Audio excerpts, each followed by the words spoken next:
33 жыл дегенде бір-бірімен тоғысатын қасиетті қос мейраммен құттықтауға рұқсат етіңіздер. Ассалаумағалейкум ардақты ағайын.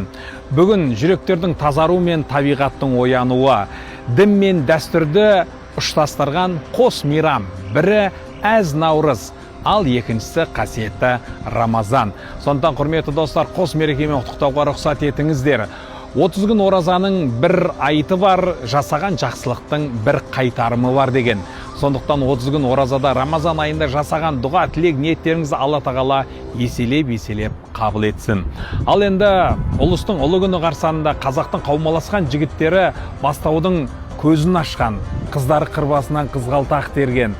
Ал біздің асыл әжелеріміз көкке ақ қойып елдің ынтымақ бірлігін тілесе, абыз ақсақалдарымыз білегі талғанша бата беріп, елдің іргесін бері кеткен.